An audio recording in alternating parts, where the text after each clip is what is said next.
Welcome to Payne on Politics, a podcast where host Dr. Gregory Payne of Emerson College sits down with fellow experts to discuss the current state of politics, public opinion, and global affairs. In a world growing increasingly complex, communication and critical thinking is key. This only makes the Emerson motto, expression necessary to evolution, more true.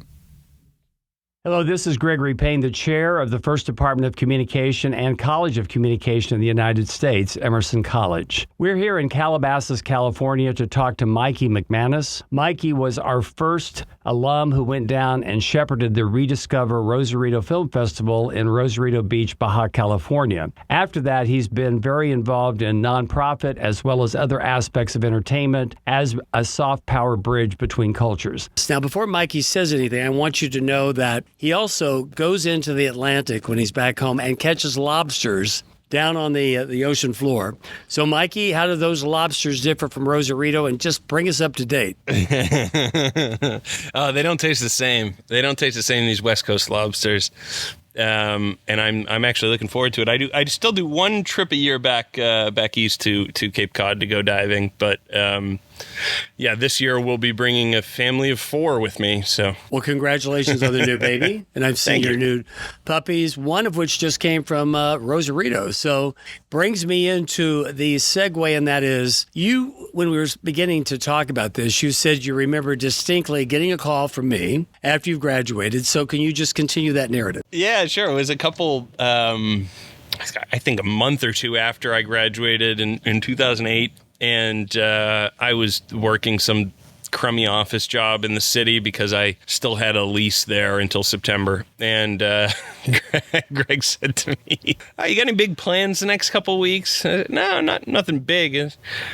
You want to come down to Mexico and help me out?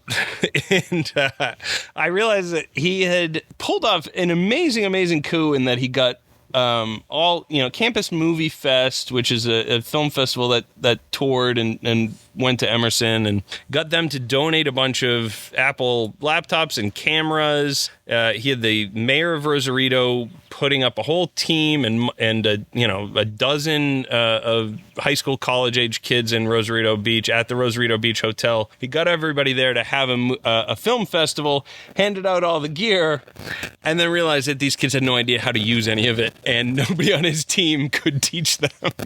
So enter Michael. Within 24 hours, I was on a flight to San Diego, hopped the border, and haggled my way down to Rosarito Beach. And I said, okay, well, let's start with one. Let's pitch some ideas, and let's start an idea. And ended up working with the kids over a course of 2 weeks to put together 5, short 5-minute movies that they never had used a video camera or any editing software before. And fortunately, I had a good shorthand with both and was able to teach the basics sort of quickly to them. And then that morphed into, I think, about 5 or 6 years of us doing it consistently and getting it a little bit tighter and a little cleaner each time. Getting it down, from 2 weeks to 9 days was a big task. And having a regular screening at Fox's studio down there that they had built for the Titanic, and was just sort of sitting vacant 300 days a year, and building a relationship with them and the community. And I think by the time I was done, we had the first round of kids and the first couple rounds of kids that were now several years older, and they sort of stepped into being the teachers, and nobody needed me anymore. Well, I don't think that's the case. I think what you did there, first of all, you remembered each and every year with the Mikey McManus Acting Award, and everyone is striving to get that, and they say, when is he coming back? And I think we need to ask you to come back. So if you can bring the kids, maybe not the dog, since the dog got across the border. But Mikey, this has been an effort. As you know, we've been doing a lot, even with Saudi American Exchange, of building bridges. And even though we look on TV, whether it be Fox or others, about the border crisis, one thing this has been committed to is to really building bridges through films. From your perspective as the person who kicked it off, how successful is this, getting Mexican students working with Americans, Asians, Europeans, in terms of establishing important relationships? Well, I've got, I think, a unique vantage point on it because, I'm maintain relationships with the, the first generation of kids who did it. And I've stayed in contact with a lot of them.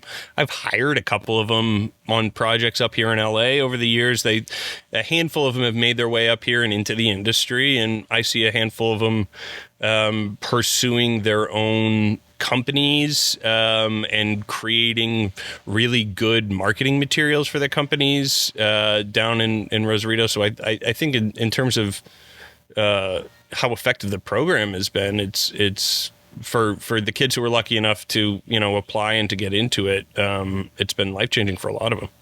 Well, I would like to say that a couple of them have gone on. Some have gone to UCLA, some have gone to USC. Mikey, with regard to Rosarito, I mean, you were such a great mentor for all these students, many of whom, as you said, you've continued with the big R word relationship. When I look at your career out here, and it's one that we're very proud of, what was it at Emerson that you think you learned or gave you this idea of giving back to the community? You know what? That's actually a really good question. And Emerson, for me, was an education in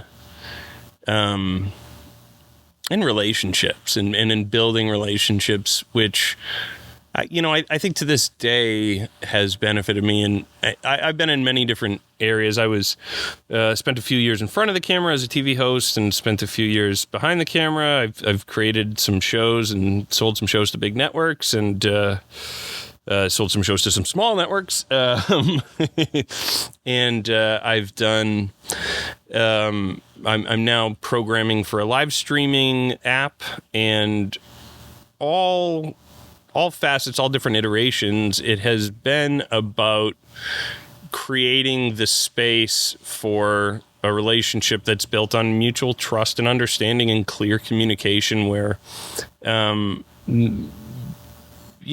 think a lot of people, especially in the entertainment business, they play in a very outdated type of power dynamic game, and they weigh the relationship, for example, between a producer and a network executive. It can be a very, very one-sided relationship in terms of, hey, I've got the budget, you got to do what I say, right? But that doesn't last. And if you want to build a career that lasts, I found, generally speaking, if you can treat people with respect and communicate clearly and be a fun person to work with, they're going to want to come back to you. And I can look at now the role I'm in now. I'm overseeing new programming for an app called Caffeine. It's under the Fox umbrella. It's a Silicon Valley startup that's got raised like $500 million, and I don't know, Drake is one of our investors. It's a big old splashy play, and I've got a great setup now where I'm empowered to do a lot of really cool programming for different communities that don't necessarily get a lot of mainstream attention. And I would not have been there had it not been for a relationship that I formed with a network exec who used to work over at Viacom, and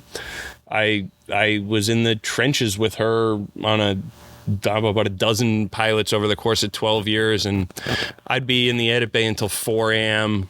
the night before the cut was due because I wanted it to be perfect, and I wouldn't never thumb my nose at a note I got from a network exec, when I was on the seller side. And then, those people want to come back to you. And I found that the further I went in my career, the more repeat business I got where people would just call me up and say, hey, I got something for you now. Because I'd rather bring it to you than somebody else because I trust you and you're just more fun to work with than others. So that trust and credibility, I know that we drill that in terms of Emerson. How important do you think, we talk a lot about this, but the Emerson Mafia is? Do you stay connected with your colleagues from Emerson? Yeah, it's huge, actually. It's I strictly hire Emersonians. I know I maybe shouldn't admit that.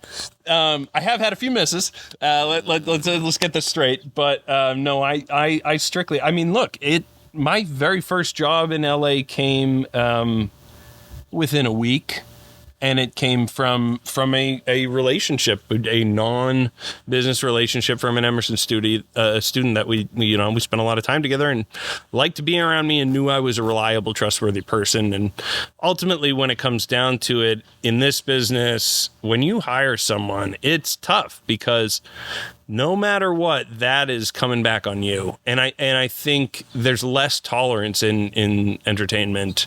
When you hire somebody and they do not deliver, that is a very bad look for you, because not only do you get the egg on your face, but then a lot of times, often you're stuck cleaning up the mess. And so, I made a lot of people very happy when they stuck their neck out and hired me early in my career. And I try to do the same and pretty much strictly with Emersonians, if I'm being honest.